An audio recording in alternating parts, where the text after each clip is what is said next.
Ladies and gentlemen, welcome to the Greater Houston Partnership's 2019 State of Energy Address. Please welcome the President and CEO of the Greater Houston Partnership, Bob Harvey. Good afternoon, everyone. Thank you all for being here. It's as you can see, it's truly a capacity crowd today. I really appreciate you taking your afternoon for our annual State of Energy event. We're so pleased to be able to welcome Mike Wirth here to Houston today. As you know, Mike Wirth is Chairman and CEO of Chevron. He'll be joined by Bobby Tudor. Bobby, of course, is with Pickering, Tudor, and Holt. How did I get that wrong, Bobby? Tudor, Pickering, and Holt. Holt is always trying to get me to reverse the order, but that's anyway. And of course, Bobby is Vice Chair of the partnership and Chair-elect, which means he'll be our chair next year. As the energy capital of the world, Houston is the headquarters, we say the intellectual capital for an important and dynamic industry. For the first time since 1987, the U.S. will host the 23rd World Petroleum Congress here in Houston in December of 2020, a year from now. I want to extend a special thank you to former Chevron executive and 2017 partnership chair, Jeff Schelleberger. I don't think Jeff was able to be here today. But Jeff is serving as chairman of the board of the organizing committee for the World Petroleum Congress. So if you see Jeff, say thank you. And for all of you who are helping sponsor WPC, thank you to you as well. Now,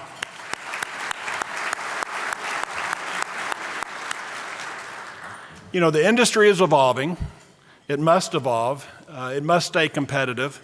And that's true with respect to what I'll say is traditional fossil fuels, but it also gets us into the renewables discussion, gets us into the low carbon, zero carbon, carbon capture discussion. And in all these areas, we feel Houston can lead, is leading, and indeed must lead for us to retain that moniker of energy capital of the world. In oil and gas, we've seen a huge move towards digital technology. We think about AI, machine learning, IoT, all these terms that we've come to know and embrace in these last few years. And in all that, we're making the industry much more efficient. You think about AI being used to locate wells, design completion programs. We're using it to make our workplaces safer. But the digital technology world is integrating into energy at a very rapid pace. Just this morning, Satya Nadella from Microsoft was at the partnership meeting with a group of business leaders in Houston. Just one more example of how the major tech players are now very much present here in Houston working with the energy companies. And in that respect, I will say to the energy companies that are here, and I'll say this bluntly, it is time that we insist that the technology companies deploy their technical resources here locally so they can work hand in hand with the subject matter experts that are here. The days when you could be served effectively from either coast, I think, are ending rapidly in Houston. So a little plug for Houston if you get a chance to make that point with the big tech players. And I say that, Microsoft clearly gets it.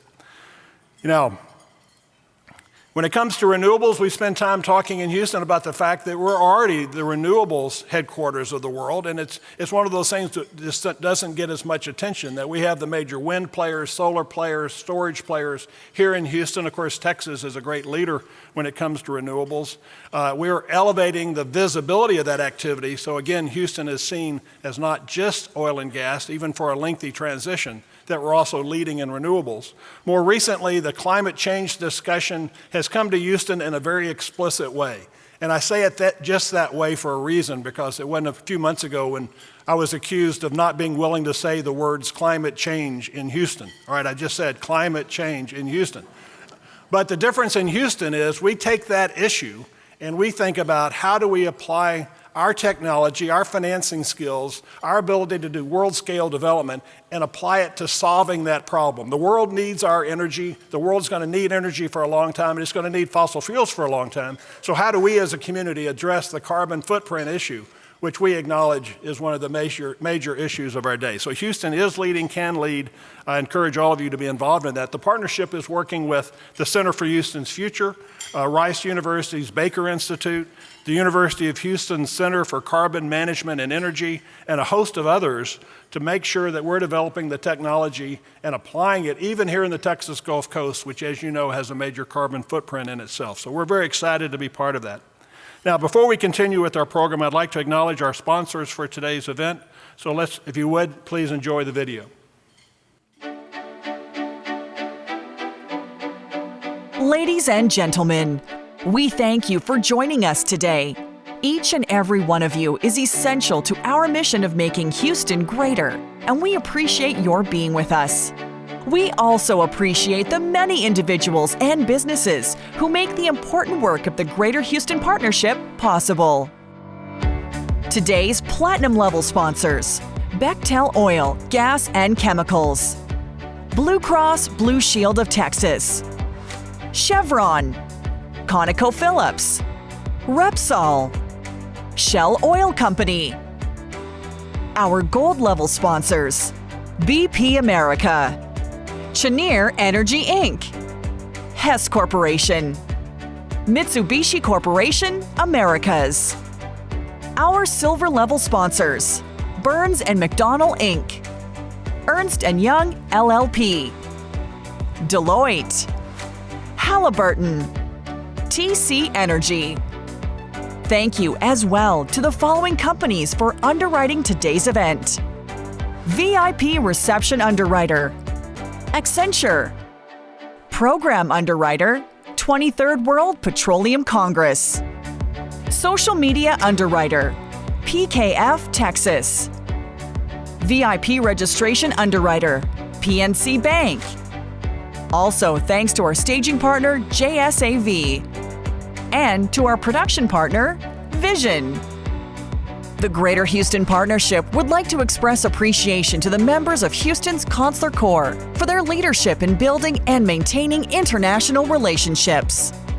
We would also like to acknowledge our elected officials, the men and women who represent Houston at the local, state, and federal level, for their dedication and commitment to our region. Please join the Greater Houston Partnership in a round of applause for all of the people and companies who make our work possible. Together, we truly are making Houston greater.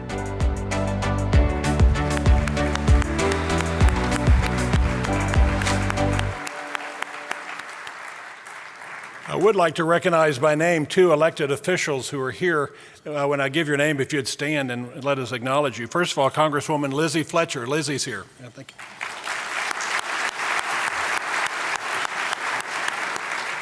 you. And State Representative Jim Murphy. Jim, where are you? There he is. Thank you, Jim. Thanks for being here. The partnership has a committee, we call it the Energy Advisory Committee. It's part of our policy committee structure. It's where we really discuss the major policy issues that could affect Houston, are affecting Houston around energy. And I'd like to recognize the chair of that committee, a longtime friend of mine, Scott Nyquist. Scott is Director Emeritus, Senior Advisor at McKinsey. All right, I was with McKinsey. I remember when we hired Scott. Scott, I was wrong. You've turned out to be a pretty good consultant. But we really appreciate the work of your entire committee. A lot of policy issues today reeling around energy.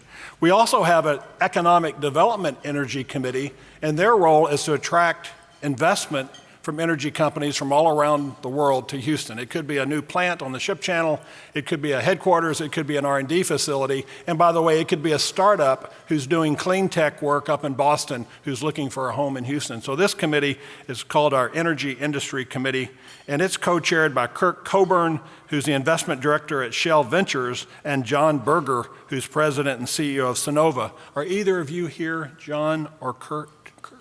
I don't see them. If you see them, thank you. That committee is really doing the spade work. As strong as we are in Houston, there are companies that don't have the presence here or have their R&D facility somewhere else, or as I mentioned earlier, maybe put their digital tech people out on the West Coast or put their digital tech people in Boston before they realized that integrating those people with their subject matter expertise here was so important. So that committee is working on that.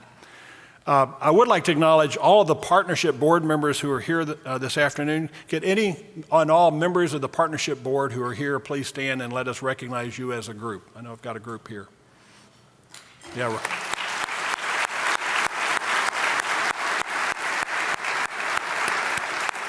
Ryan, you're keeping a low profile, but you know that means I'm going to call you out. So thank you for being here. So let me. Now let me turn you loose to have lunch. I'll return in just a few minutes and I'll introduce our speaker and we'll get started. Thank you very much. I'll see you in just a few minutes.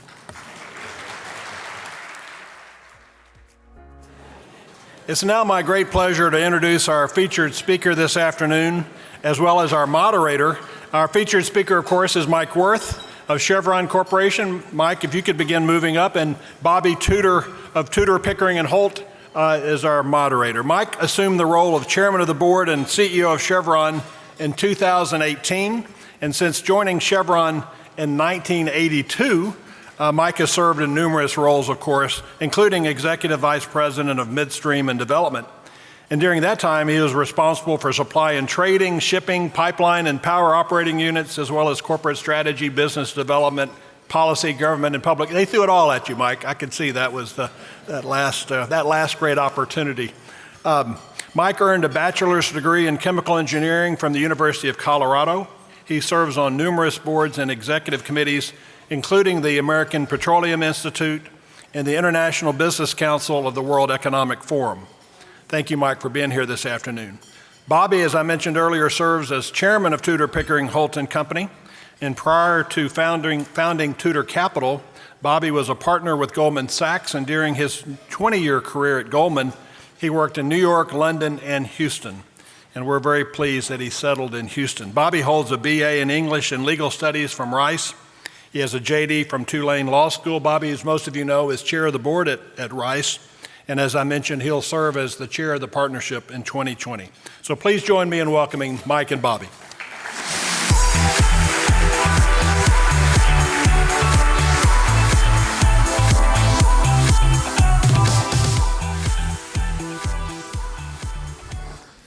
So thank you, Bob. I was talking to Mike before the session. I asked where he'd been lately, and he said, well, he was recently at the UN Climate Change Conference, and I said, I promise this will be friendlier to you. Not that we won't have some hard questions, but it's going to be friendlier than the UN Climate Change Conference. So welcome, Mike. We're very happy to have you in Houston. Let's start with the big picture, if you will, and then maybe we'll drill down a bit.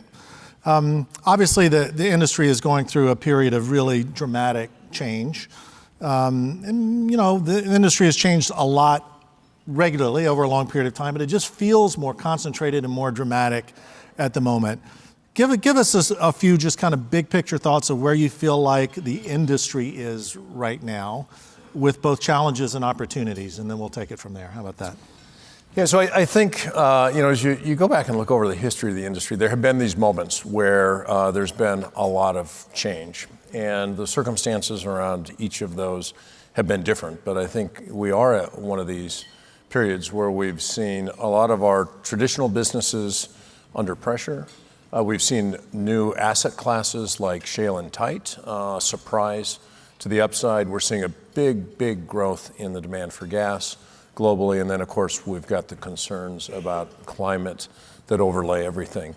And so I do think we're at a point, and of course digital technology, which Bob mentioned, really changes every business. And whatever business you're in this room, if you don't think that your business model is being threatened and forced to change by digital, you need to look again, because it is. So there's a number of different forces at work on the industry now. But I'm not sure they're all that different than what has happened at times in the past. And so in many ways, I think the things that are important are to stay focused on the fundamentals. We're talking beforehand about my home in California is without power today because our utility company lost a little bit of its focus on the fundamentals, and the trees haven't been trimmed and the lines haven't been maintained. And so the safe thing to do when the wind starts to blow is just shut the power down so they don't start fires.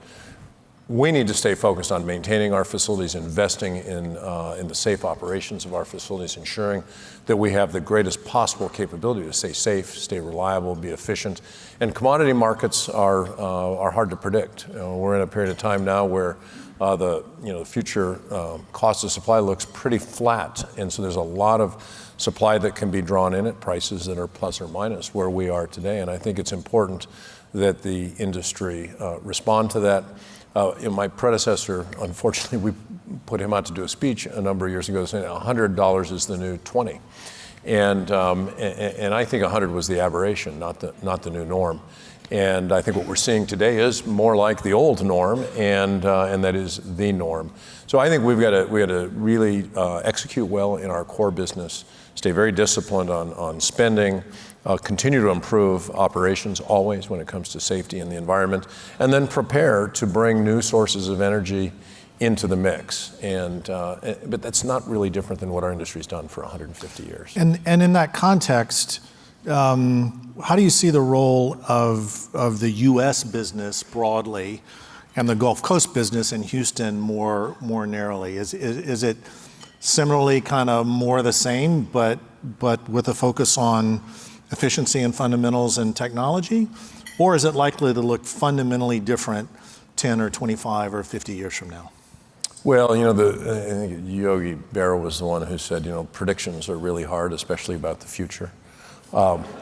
And so 20 or 50 years from now, we do long-term strategic planning, but we have lots of different scenarios, and you can make different assumptions and see very different worlds. I think there are a few things that are facts that everybody needs to stay grounded in. One is there's about 7.5 billion people on the planet today.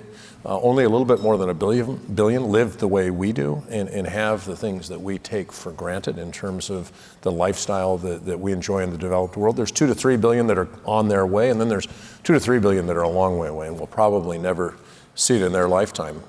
There's 3 billion people that still use biomass or animal dung for indoor heating and cooking. There's 1 billion people without reliable electricity. In 20 years from now, the planet's going to have more than 9 billion people on it. And fundamental to a better quality of life, which is what everybody wants, they want a better future for their children, they want education, they want better health care, better opportunity. Economic development underpins that, and economic development goes hand in hand with energy development and energy supply. So you can look out into the future, and the world's population will be greater. I think we'll have more people living at a higher standard of living, and we've got more people at a high standard of living today than we have at any time in history. And there will need to be more affordable, reliable, and ever cleaner energy to underpin that development. What that mix looks like, a number of different forecasts out there, all of them, and any credible forecast, even very aggressive carbon policy forecasts, say the future for our industry is a big share of that mix for a long time to come. You can debate exactly how much in different scenarios, can take you to slightly different numbers. But oil and gas today are more than 50% of the total mix. So you put in coal, and fossil fuels are at about 80%, down just marginally over the last 20 years. And you look out into the future, and that could change a little bit more, but it's part of a much larger pie as you go forward. And so the future for our industry and our core is very strong. But we also have to respond to these other pressures. And we operate at the invitation of the societies around the world, the countries where we do business, and climate change is a real concern of theirs, and we need to be responsive to that in how we run our core operations and the way we invest to bring new technologies to bear. Let's talk about this is a Houston and kind of Gulf Coast crowd here. Let's talk about this little slice of the energy world. Chevron's been quite active on the Gulf Coast, as you mentioned this morning, a recent purchase of a refinery in Pasadena. You've got a big project going in the Gulf of Mexico right now. Deep water is very important to you, et cetera. Tell us a little bit about how you see the Gulf Coast region, the role that it has played and will continue to play in the business, and how it fits into Chevron's plans. Yeah, well, I don't know that there's a better place in the world for us to do business than along the Gulf Coast. The natural resource base is phenomenal. The human capital that we have access to is really second to none anywhere in the world. You've got the financial capital, and so you've got all the ingredients here. Great universities, Rice the greatest, and so you look at it, and Bob was mentioning solar and wind and clean technology and entrepreneurship. We just last week announced our position as a founding partner with Plug and Play for an energy and sustainability accelerator. Plug and Play is a digital accelerator that I visited years ago out in the Silicon Valley, as they were helping to launch startup companies, primarily in the software and digital space. The opportunity to bring some of that creativity, into the mix here in Houston, and the people that can help stimulate these new ideas. I think this area will be the center of the energy universe for a long time to come. You mentioned the deep water. We continue to have success in exploration out in the deep water. Technology is likely to unlock more recovery out of existing positions. We're about to move towards a first water flood out in the lower tertiary at our Jack St. Malo project. A number of other developments. Mexico has opened up the Mexican side of the deep water, which we're very excited about. And then you look at LNG, you look at petrochemicals, and all the things that the Permian production can underpin in terms of additional investment in the midstream and the downstream in all of those sectors. And I think the opportunity for investment, for jobs, and for economic development has got a lot of running room here. And thank goodness Texas is a great place to do business as well. California is our home. California not as friendly to our industry as Texas is. And in a bit of irony, I think Texans care every bit as much about the environment as anybody in California does. But the policies in California have become pretty restrictive on a lot of business fronts, not just the environment. And I think the challenge for Texas is to continue to be a leader in energy development and set the standards high on the environment and demonstrate that you can do both, because I think you can. I think we must. As businesses and as a society, we need to do both. And I think the Gulf Coast can be a leader in that regard. So let's continue to explore that a little bit. You live in California, really adjacent to Silicon Valley, and in any case where technology and innovation and entrepreneurship are really world leading. And you do business here where energy is world leading. Help us understand what, from your perspective, the two regions kind of don't understand about each other, right? What do they, because sometimes it feels like we're talking past each other, when it comes to energy, innovation, and progress. Give your perspective on what that dialogue is like, and where we can help ourselves here in Houston to make the dialogue better and more constructive. So our company is celebrating our 140th birthday this year. In fact, we celebrated it just last month. And when our company began, it was cable tools and slide rules and very rudimentary technology. And we grew up through the analog age. The first plants I went in had pneumatic control systems and little strip charts with, squiggly lined pens that were what, the control room looked like. And so the business model, the technology, the mindset, the way we approach it has grown up in an analog and a pre-analog world. And the industry is massive. And we've got invested infrastructure and business processes and systems that we rely on for safety and reliability, to close the books, for compliance every single day.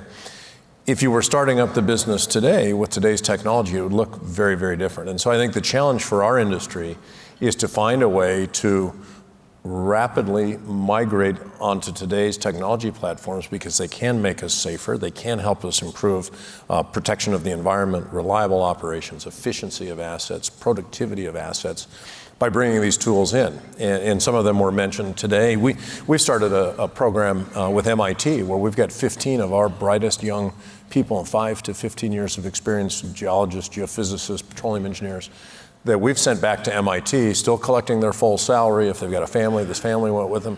And they're getting a master's degree in data science, Internet of Things, machine learning, to bring that back into the company to help us accelerate progress in bringing these technologies into our business. So I think we've got a lot to learn and a lot of legacy business process and systems and mindset that we need to change. I've spent a lot of time in Silicon Valley talking to people, particularly in the clean tech or green tech investment community. And this goes back probably for the last 20 years, really, that I've been engaged in conversations. We've got a venture capital firm of our own, Barb Berger, the president is right here, that we've had for 20 years. So we've known people in that community for a long time, and have worked to co-develop projects in biofuels and solar and other technologies. And I think the thing that a lot of people in the Silicon Valley miss is they've grown up with Moore's Law and the rapid improvement of computing power at the same time seeing the costs come down, and then you've got this ubiquitous application that enables as you have lower power consumption, lower cost, and much more powerful processing capability can change everything. Energy is a little bit different because energy is used to move things in the physical world. It's used to fly aircraft, to sail ships, to build things. And it really doesn't hew to Moore's law as much as it does to the laws of thermodynamics and physics and economics, which are different. And I've had long relationships with some people who believed that they could take a good idea that works in a lab or at a bench scale, and then that can scale 10 times, 100 times, 1,000 times, 100,000 times very rapidly, the way we've seen with computing power. And it doesn't necessarily work in the physical world in the energy space. And so I think there's been a lot of learning. There's been a lot of money spent that hasn't yielded the kinds of progress that people thought. And so I think there's a realization on their part that energy is a little different than technology, software, and some of the things that has enabled. And I'd like to see both of our industries continue to find each other, because I think we can help deal with some of these problems by bringing the strengths of both together. Great. Let's talk about the Permian Basin.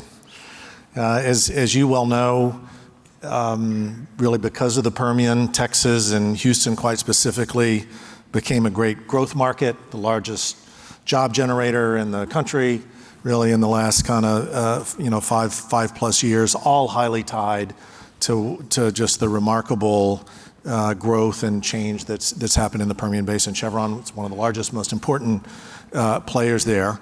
And it's worked great in most every regard. However, we also know that it's created a lot of pressures, environmental and otherwise. And one of the things that we hear a lot about among the environmental community in particular is gas flaring. Mm-hmm. And I would like your perspective on that issue. It's a bit of a hot button. Political hot button, but it's something over which companies really do have control. So give us your take on that issue in particular, whether it's in the Permian or more broadly. Yeah, so I'm headed out to the Permian this afternoon. I'm going to meet with the Midland Wildcatters tonight and our business people tomorrow in Permian. And some of the people in the room go with me on that trip. And I'll get a real update on where we are, but I'll give you the simple position we have in the Permian is we're not going to flare as a routine matter. We were criticized early on. You go back several years when a lot of the smaller companies were moving fast and putting out some very impressive growth numbers. We have a large acreage position. People would say, "Why aren't you going faster? You big guys can't get with it. It's this is not really in your wheelhouse." And what is in our wheelhouse is methodically planning and executing and trying to deliver something at scale that can deliver strong returns and be durable. And the Permian is, it's what we call a factory drilling operation, which we've done for decades in Indonesia, in Thailand, in California, where you do the same kind of thing over and over and over again. And you can plan and then execute at a high degree of efficiency, repeatability, productivity. And you can also think about, as an integrated company, midstream and downstream infrastructure. And so as we were going slow, we were laying in place the foundation for gathering in the fields, for transportation of all the commodities to the markets. And as a result, we just have a standard practice. We'll flare for safety reasons, but we don't flare as a routine matter to get oil to market and just burn off the gas. I don't think that's a wise thing to do economically. It's certainly not a good thing to do for the environment. I don't think it's a sustainable practice, and I think that everybody in the industry ought to aspire to keeping the gas in the lines and moving it along. We're one of the founding members of a group called the Environmental Partnership, which the API has put together to deal with the issue of methane emissions, not simply from flaring or at a field level, but across the entire value chain. Voluntary set of actions to eliminate continuous or high bleed pneumatic controllers that use gas. A whole host of other things relative to well unloading and other things that we can do, leak detection and response, technologies to identify leaks. The industry ought to be out in front on this stuff. We ought to be doing this proactively. We ought to not wait. Regulation, I think, will come, but we ought not wait for regulation. We ought to get ahead of it and set the right standard. You asked about globally how we're positioned. We have some legacy assets in certain countries that were built, a long time ago, particularly in offshore areas that don't have the infrastructure to get gas to market, and frankly, they're in countries where there isn't much of a gas market. We have worked to try to address that. We built a large gas to liquids project in Nigeria to put out flares in Nigeria and take gas that had been flared there and convert it to liquid product that we can move to markets. We still have some work to do in some countries to eliminate flaring there. We've committed as part of the World Bank flaring initiative to have flares out by 2030. I think we'll be ahead of that.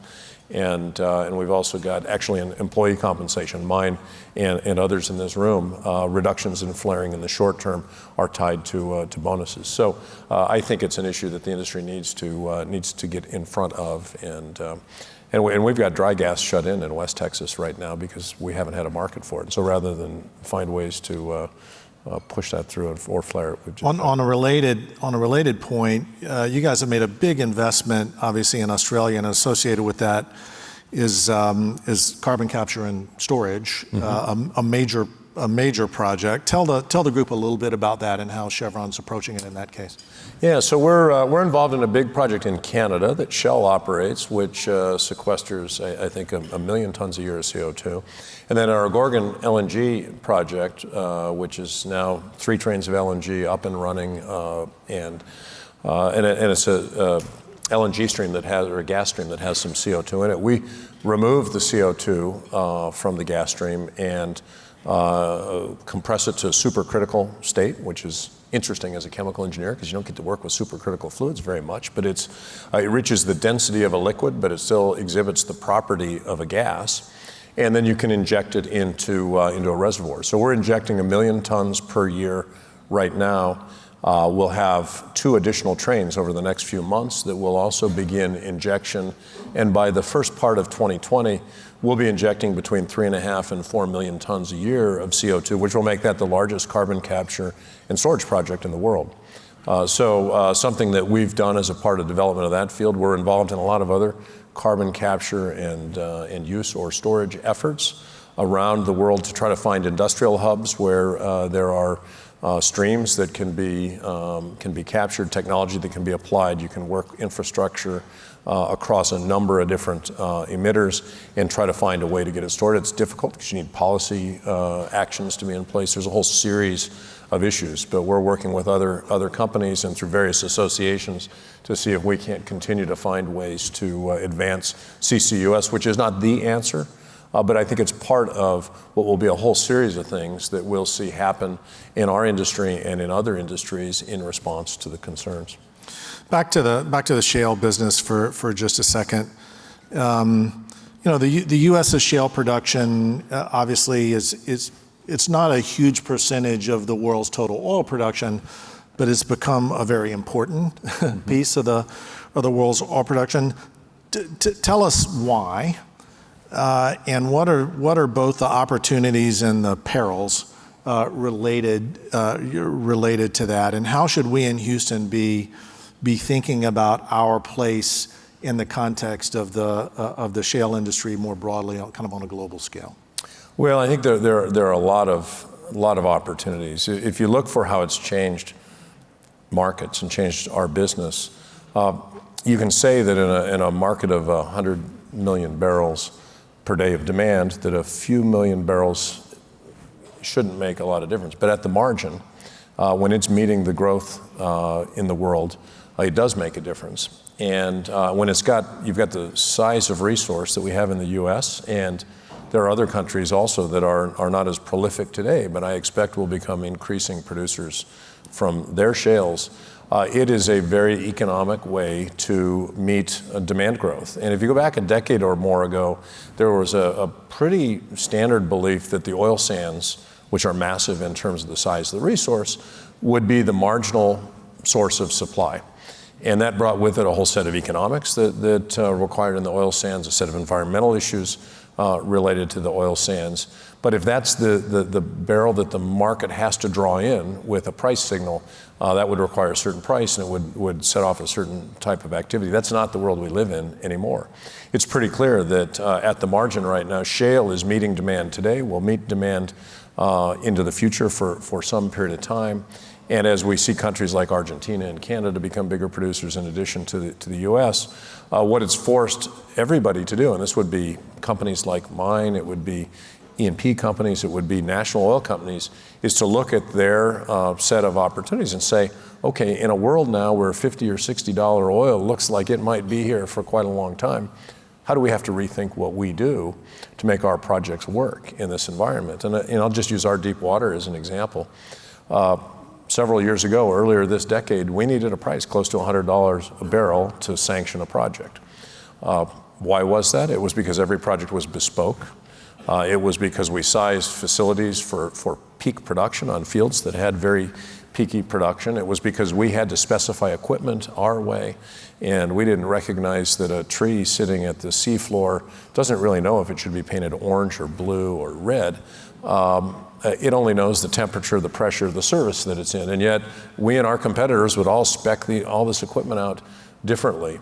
And so we fundamentally have revisited the design basis for our offshore, deepwater offshore development, and have found that when you challenge smart engineers with the fact that we will do no more of these projects if they can't compete with other things in our portfolio, smart people solve problems.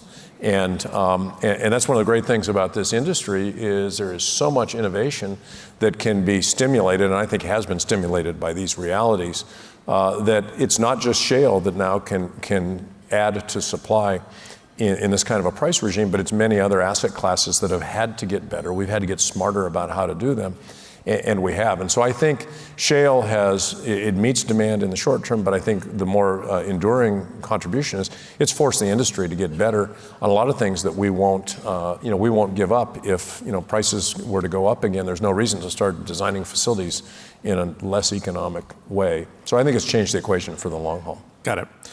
So let's talk about two topics that I know are near and dear to your heart and to Chevron more broadly. The first is education and STEM education. Specifically, you mentioned to me earlier that you have 3 siblings who are school teachers. Mm-hmm. Chevron's been a real leader in taking an active role as regards the importance of the business community being engaged on this topic. Tell us a little bit about that, how you think about that issue, and give a few words of inspiration for other business leaders in here when it comes to the topic of public education reform. Well, I am the black sheep in my family. My 3 siblings are all in public education. One's a high school principal now, and the other 2 are middle school and elementary school teachers. And so I'm pretty up close and personal with the education system in our country. The other lens I have that I look at things through is our workforce. And I was talking earlier about how digital changes everything. There's not a job in our company today that doesn't have a technical quotient to it, and an increasing technical quotient. So even you think about somebody who used to make a living turning a wrench and using their broad shoulders and strong back to contribute to our enterprise. They're digitally enabled now. The requirements for them to use technology are only growing. And so I think for most of the workforce in the future, it's going to be essential that people are fluent in technology, that they're not frightened by it, that they're comfortable with and educated in STEM. And STEM's a very broad category. It doesn't just mean engineers, and it doesn't just mean 4-year degrees either. In fact, you hear people talk about STEAM now because you can bring arts into it and integrate a lot of other things. But I think it's essential for us as a company, and it's essential for us as a country, that we educate our young people to be prepared for the work of tomorrow, which is going to be very different than the work of today, let alone the work that we grew up doing. So we've got a strong commitment. We have given over the last several years hundreds of millions of dollars into a number of education efforts around the world to try to help bring STEM, not only at the levels of higher education where we've historically engaged with universities, we're doing a lot more at the K through 12 level. And at K through 12, you can really start to help make science and math fun for people. You can help show them role models with some of our employees who are closer in age to them than I am. And and invest in a system that, because the universities are struggling to draw people into STEM disciplines as well. So we've got to help with the pipeline. We've got to help support our schools. Teachers are hardworking, and the teachers I know, including my family members, are in it for all the right reasons. And yet, many times the education system doesn't provide all the support and the resources that we need. So I think it's important for companies and individuals that care about the future to invest in education, to try to help reform education systems as we can, but also to be there to provide the resources and especially the human engagement. We're going to be doing some things here in Houston coming up with a STEM facility that will be built as part of the Houston Open and bringing things back down to Memorial Park.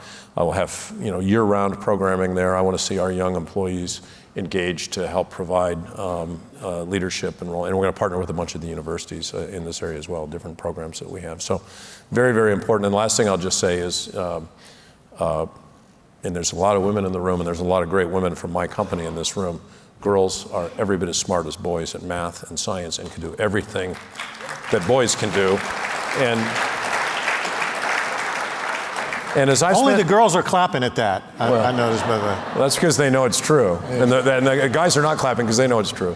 But there's still a lot of signals in our education system that channel people and make assumptions that are just wrong. And so young girls who are good at math and science need to be reinforced. They need to be told that they can do anything that they dream of and anything they want to, and not kind of segmented the way that historically some of that has been. So on a related topic, diversity and inclusion. Yep. I think the energy industry and the oil and gas piece of it in particular can probably be fairly criticized over a long period of time of not being focused on this issue and really lagging behind the rest of corporate America and being focused on it. Tell us what are you doing at Chevron? And in particular, what is your message sort of for all of us in making sure that our companies are both diverse and inclusive? Yeah, I think the industry can be criticized. Historically, it's been dominated by white male engineers.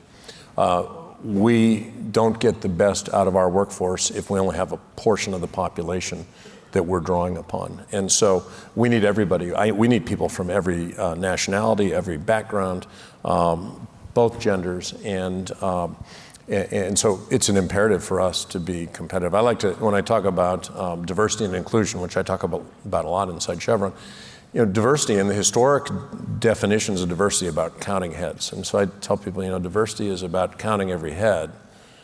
Inclusion is about making sure every head counts. And it's no good to bring people into your company with different backgrounds if their voice won't be heard. And it's no good to want to get a broad set of ideas if those ideas, you don't have a culture where those ideas are allowed to flourish and to compete. And likewise, if you have a really inclusive environment where people are open to new ideas, but you've got a homogeneous workforce that all looks the same, they all think the same, all you get is groupthink. And so you need both. And I think it's really, really important. Our business is a people business. There's a lot of technology, there's a lot of capital, but at the core, it's smart, innovative people that have always driven this industry to solve these big, difficult problems. And we need more of that as we go into the future. And we can't have anybody left on the outside. So I fundamentally believe it's a competitive imperative. I think the business case is the easiest business case to make when you look at it. So I am really committed to this. I'm on the board of an organization called Catalyst, which advocates for greater opportunities for women. We have 13 different employee networks that represent all different aspects of our workforce. I have a Chairman's Inclusion Council where I meet with the president of those networks multiple times a year to hear what their membership is telling them. What do they see? What do they like? What don't they like? Where are the barriers that need to be removed? What are the senior leaders in the company not hearing? We've launched a program called Men Advocating Real Change, which came out of Catalyst, and it's really to engage the majority males as part of the solution. Because one of the things that I've observed is it can be easy for people that look like me to sit back and say, well, the Hispanic employees or Asian employees or black employees or the women, they need to get thicker skin, they need to speak up, they need to, it's a lot of it's them. And it's like, well, no, wait, this is our company, it's our culture. What is it that we're doing to help everybody participate? And so what this has led to is something that I kind of try to describe because people can relate to it as lean-in circles for men initially, just to start talking about things that they don't talk about at work, right? Feelings, emotion, behavior. A lot of, truth be told, a lot of people went into engineering because they were better with numbers and stuff than they were with human beings and relationships. And so guess what? In a big company, everything's run by people that work together. And so you got to deal with human beings and you got to deal with relationships. And so it's to start a conversation that doesn't happen as easily at work as it should. And they begin as men-only groups, but very quickly, and this was piloted here in Houston by some of the people that are in the room, they wanted, let's bring some women from the workforce into these discussions. I want to know what it feels like. I want to know what they experience. I want to know what they see. I want to know what they see me do that makes it harder or that might send the wrong signal. And so all of a sudden it catalyzed a series of discussions amongst people that just weren't happening. And it was eye-opening. And I can't tell you how many people have come up to me and said, wow, I see things I didn't see. I understand people in a way I didn't understand them before.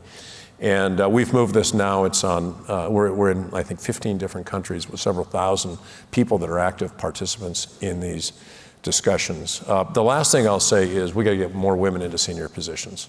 And our company does not have enough. And it's a frustration for me.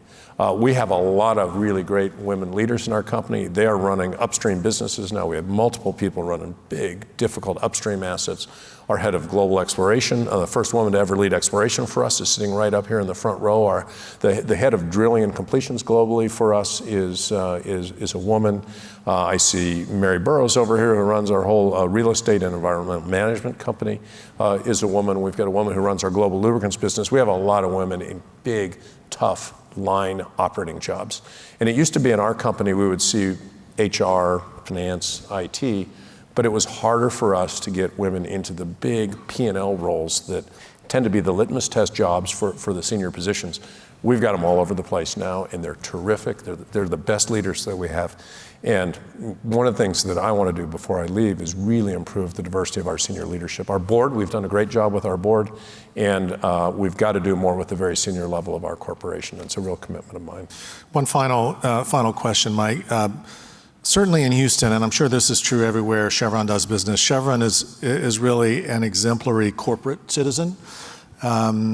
You give money, your people volunteer, you're engaged in helping us solve issues. Tell us a little bit about your view of the responsibilities of corporate citizenship. What does it mean to be a good corporate citizen? Yeah, this is a topic that's gotten a lot of attention recently with the Business Roundtable statement that was signed by a number of CEOs, myself included, that updated the purpose of a corporation and talked about the fact that, and some people would say, well, you had the order of these things wrong. But look, we all work for shareholders, and we've got to deliver value to our shareholders to survive. If you don't deliver financial results, you don't have the fuel to do anything else.